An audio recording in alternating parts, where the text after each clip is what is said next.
नमस्कार दोस्तों। स्वागत है आपका आपके अपने चैनल स्टोरी टेलर पे।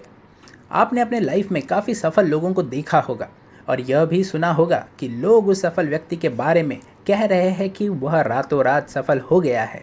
हालांकि यह बात सही नहीं है। जनता की नज़र के पीछे उस सफल व्यक्ति को ऐसे संघर्ष से गुजरना पड़ता है जिसके बारे में हम सोच भी नहीं सकते।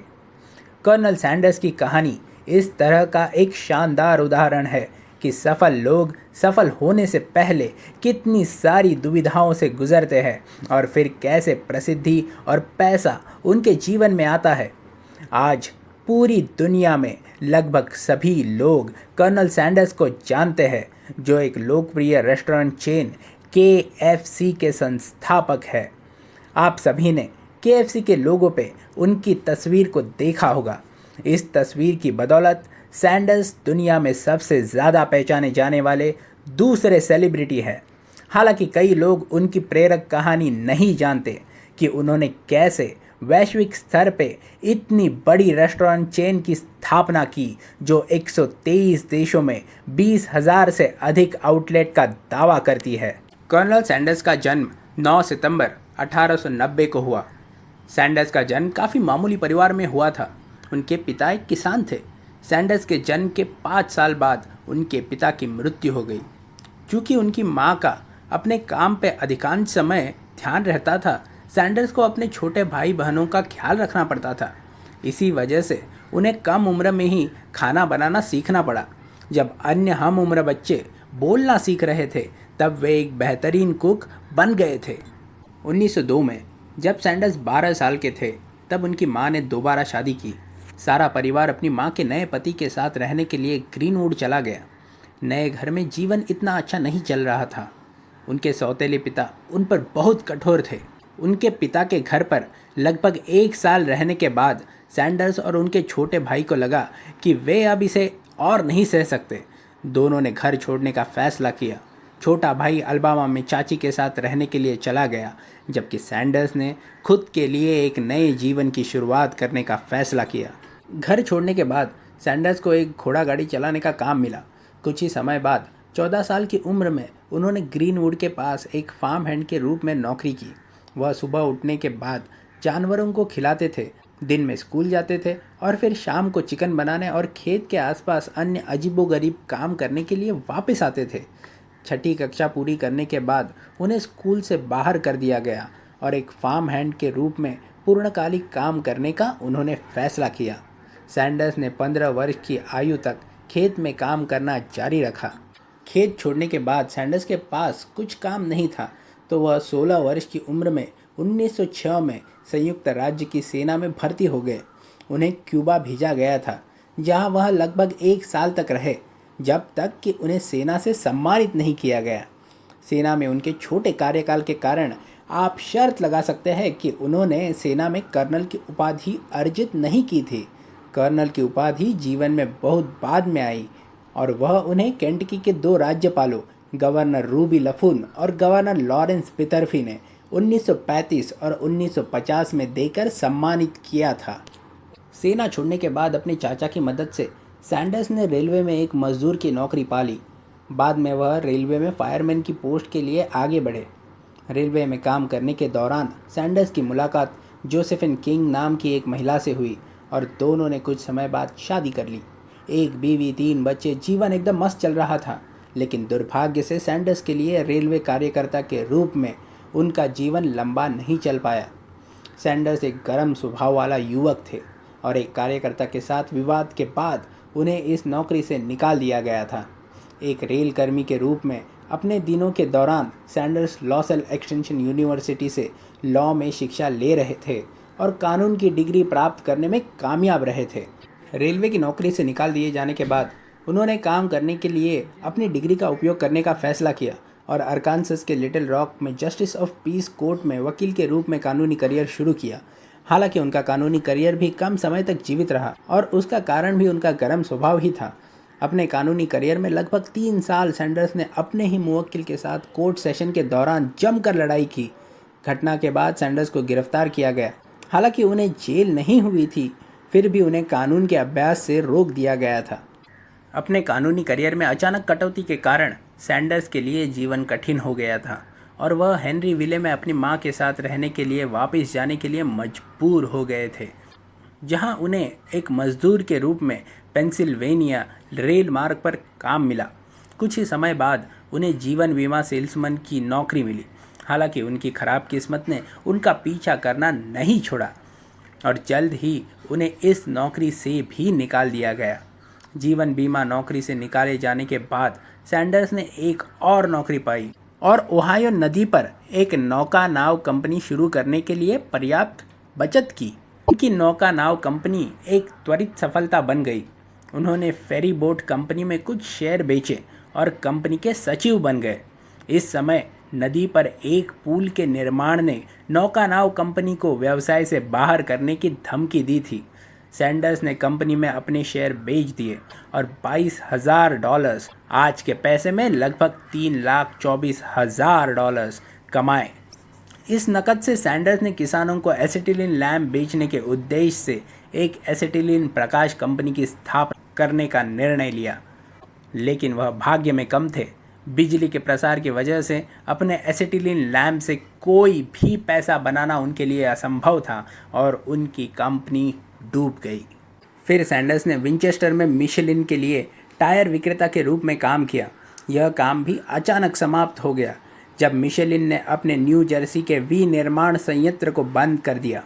जबकि सैंडर्स इन सभी नौकरियों और अपने करियर के किसी न किसी पेज से गुजर रहे थे, उनका पारिवारिक जीवन भी बेहतर नहीं चल रहा था। नौकरी छोड़ने में सैंडर्स की असमर्थता के कारण उनकी पत्नी अपना सारा सामान बेचकर अपने बच्चों के साथ चली गई।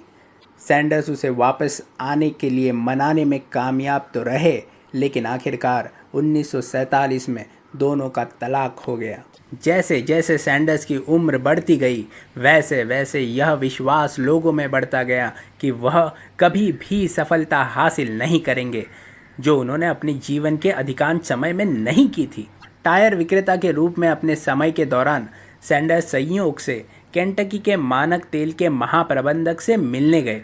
टायर विक्रेता की नौकरी समाप्त होने के बाद इस महाप्रबंधक ने सैंडर्स को निकोलस विले में एक सर्विस स्टेशन चलाने के लिए कहा। सैंडर्स ने इस सेवा स्टेशन को तब तक चलाया जब तक कि उसे 1930 में ग्रेट डिप्रेशन के कारण बंद करने के लिए मजबूर नहीं किया गया। निकोलस विले सर्विस स्टेशन बंद होने के बाद सैंडर्स को शेल ऑयल कंपनी की फ्रेंचाइजी बनने का मौका दिया गया। उन्हें कॉर्बिन में एक किराए मुक्त सर्विस स्टेशन दिया गया। उन्हें बस इतना करना था कि वह सर्विस स्टेशन चलाए और शेल ऑयल कंपनी को बिक्री का 1% भुगतान करे। स्टेशन चलाते समय सैंडर्स अपने परिवार के लिए पीछे के कमरे में खाना बनाते थे और अपने ओवरहेड्स को पूरा करने के लिए उन्होंने स्टेशन पर रुकने वाले यात्रियों को भोजन उपलब्ध करना शुरू कर दिया, जिसमें pan fried chicken, hot biscuits, ham, okra, string beans जैसे काफ़ी स्वादिष्ट पदार्थ हुआ करते थे। अब यह शब्द चारों ओर फैलने लगा कि लोग सैंडर्स के स्थान पर एक स्वादिष्ट भोजन ले सकते हैं। कुक के रूप में उनकी प्रतिष्ठा फैलने के साथ उनके भोजन की मांग बढ़ती गई और उन्होंने अंततः सर्विस स्टेशन बंद करके एक रेस्टोरेंट स्थापित करने का निर्णय लिया। कर्नल सैंडर्स के रेस्टोरेंट की लोकप्रियता इतनी बढ़ गई कि 1939 में डंकन हाइन्स, जो एक खाद्य आलोचक थे, उन्होंने रेस्टोरेंट का दौरा किया और इसे एडवेंचर्स इन गुड ईटिंग में सूचीबद्ध कर दिया, जो देश भर के रेस्टोरेंट के लिए एक लोगों का मार्गदर्शक था। वह सफलता की दौर पर चल ही पड़े थे कि बुरी किस्मत अभी भी उनका पीछा नहीं छोड़ रही थी।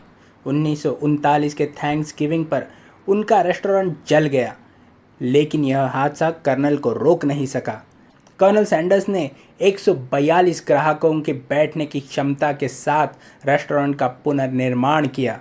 उन्होंने फिंगर चिकन जैसे डिशेस को अपने ऑफरिंग्स में डाला, जिसमें काफ़ी डिशेस आज भी KFC में उपलब्ध है। सैंडर्स को अभी भी एक समस्या थी। उन्हें अभी तक चिकन पकाने का एक कुशल और प्रभावी तरीका नहीं मिल पाया था। उनके रेस्टोरेंट ने शुरू होने से काफ़ी विस्तार किया था, लेकिन अपने चिकन को पैन फ्राई करने की पुरानी विधि तेज़ नहीं थी। उनके ऑर्डर्स तैयार होने से पहले ग्राहकों को 30 मिनट तक इंतज़ार करने के लिए मजबूर किया जा रहा था।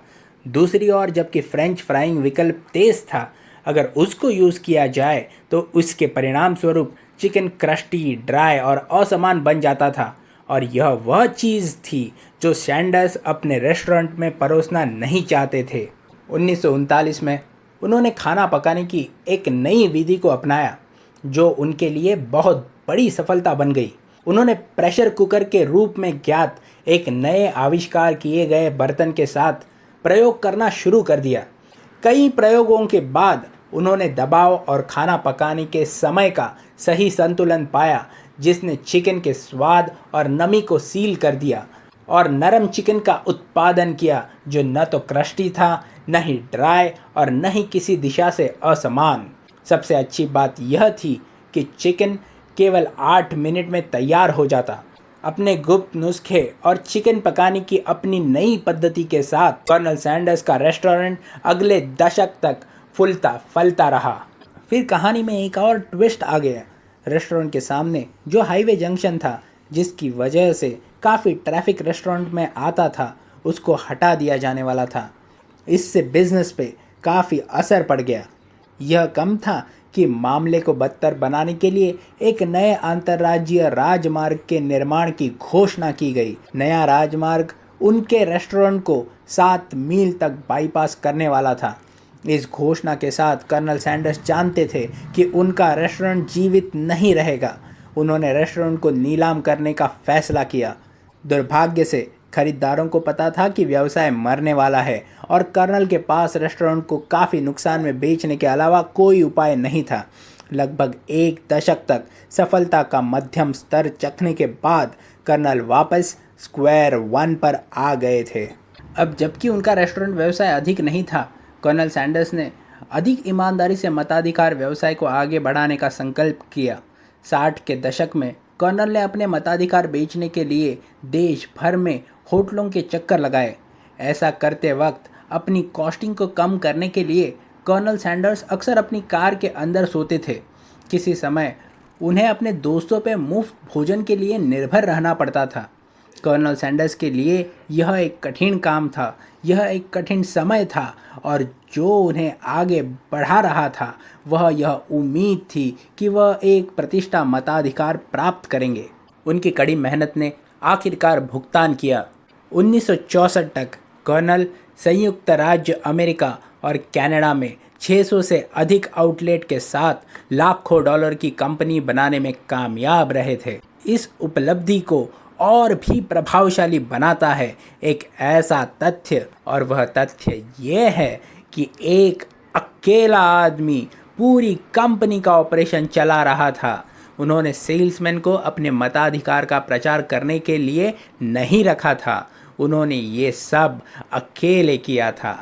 हालांकि उनके मताधिकार के लोकप्रिय होने के बाद वह एक ऐसे मुकाम पर पहुंच गए थे जहां फ्रेंचाइजी बनने के इच्छुक लोग उनके पास पहुंचना और उनके पास आना शुरू कर देते थे, बजाय इसके कि वे पूरे देश में यात्रा करके अधिक लोगों को अपने मताधिकार में शामिल होने के लिए मनाने की कोशिश करें।